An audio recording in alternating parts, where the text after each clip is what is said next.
हरिनाम भगवान करते भगवान नाम निष्ठ संत ही भगवान धाम को प्राप्त हो पार कहली नाम निष्ठ संत ही भगवान धाम को प्राप्त हो नाम निष्ठ संत मान कौन आम श्रवण करुचे कलिजुगे भगवान सहित जीवर भगवान सहित बद्ध जीवर भगवान सहित फास्ट इंट्रोडक्शन केमती होता है ना हरिनाम माध्यम ही होता है। तो हरिनाम ही कृष्ण। तो जिते जीव यही मनोभाव में आसिक भगवान नाम को ग्रहण करे भगवान व्यक्तिगत स्वरूप को हरिनाम रे दर्शन करे भगवान नाम से धाम तक अर्थात नाम रूप गुण लीला ए सब भगवान धाम रे प्रकाशित ही करिवो। तो आम पाखे भगवान नाम अच्छी तो भगवान धाम रे हमको पहुंचवार अच्छी किंतु जीव सीधा सड़क भगवत धाम को जीव जाए ना केमती बद्ध जीव जाए ना आदौ श्रद्धा साधु संग भजन क्रिया अनर्थ निवृत्ति निष्ठा रुचि आसक्ति भाव प्रेम तो ये स्तर रे ही से भगवान धाम को प्राप्त हुए। पवित्र बाहुड़ा अच्छी जगन्नाथ कौन करती जो गुंडीचा मंदिर अच्छी तो गुंडीचा मंदिर रे एते दिन है था रथ यात्रा पर आज गुंडीचा मंदिर भगवान निजर धाम को अर्थात पुनः जगन्नाथ कौन करती वृंदावन रु सुंदराचल वृंदावन आसिक कोटि पहुंचती नीलाचल पहुंच किंतु ता भितर अधमासी मौसी माँ जो अच्छा से पोड़पिठा खाती रिटर्न आसती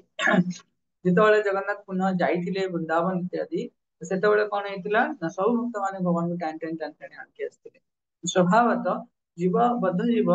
केवल साधु संगरे ही केवल साधु संगरे वैष्णव संगरे ही भगवान धाम को जापर यार अन्य कौन अन्य कौन अल्टरनेटिव ही ना तो जीव सीधा सड़क भगवान धाम को जाए जो गोटे बद्ध जीव श्रद्धा भजन क्रिया करके अनंत निवृत्ति होगी भगवान का नाम प्रति निष्ठा रुचि और आसक्ति को प्राप्त होगी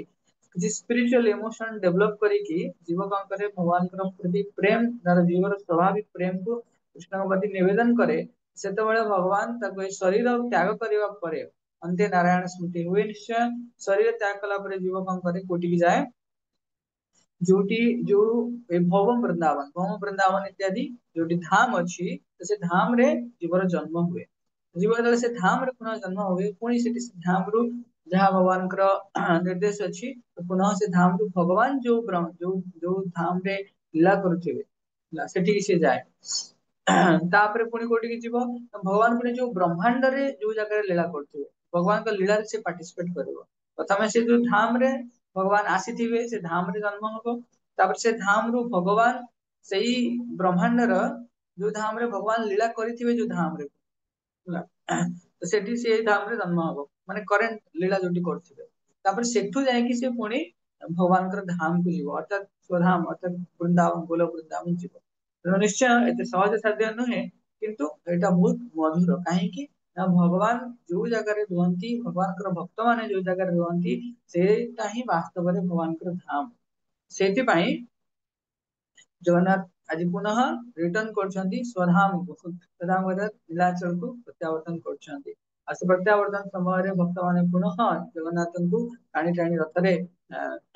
रथ रे विजय करी टाणी टाणी आनी की पौंडी विजय इत्यादि करी भगवान कर पुणी आडंबर रे बहुत सुंदर भाव रे सुनावेश हब तो सुनावेश रे संसार देखिबो भगवान केते ऐश्वर्यर माने मालिक तो भगवान निजर ऐश्वर्य को प्रतिपादन मध्ये करंती तापर भगवान को करंती निजर नीलाचल रे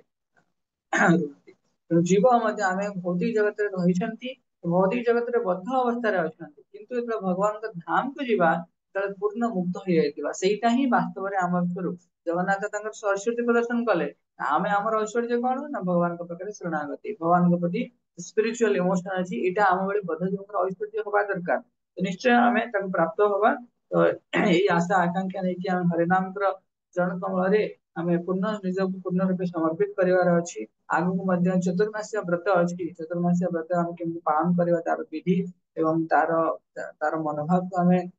निश्चय भाव में बुझी नवा ताकि भगवान प्रति जो भौतिक जगत प्रति जो राग अच्छी जो आसक्ति अच्छी ताहा क्रमशः कमी कमी कमी कमी भगवान के प्रति हमर स्पिरिचुअल इमोशन डेवलप होवा दरकार जहाँ माध्यम जहाँ हमको साहाଯ୍य करिवो भगवान का धाम को पहुंचे पाई ଆଉ ସେ ରଥ କିଏ ହବ? ହରିନାମ, ନାମ ସେ ଧାମ ତକ, ସେଥିପାଇଁ କହିଲି ଏ ହରିନାମ ଭଳି ଯୋଉ ରଜ୍ଜୁ ଅଛି, ସେ ପ୍ରେମର ରଜ୍ଜୁକୁ ଆମେ ଧାରଣ କରିକି ଆମେ ଧୀରେ ଧୀରେ ଧୀରେ ଗୁରୁ କୃଷ୍ଣଙ୍କର କୃପାରେ ତାଙ୍କର ସାନ୍ନିଧ୍ୟରେ ଆମେ ଭଗବାନଙ୍କର ଧାମକୁ ଆରୋହଣ କରିପାରିବା। ଠିକ ଅଛି। ତ ଏଇ ମନୋଭାବ ନେଇକି ଆମେ ଆଜି ବାହୁଡାରେ ଜଗନ୍ନାଥଙ୍କର, ବଳଦେବଙ୍କର, ସୁଭଦ୍ରା ମହାରାଣୀଙ୍କର, ସୁମିତ୍ରାଙ୍କର ପାଦ ପଦ୍ମ ତଳେ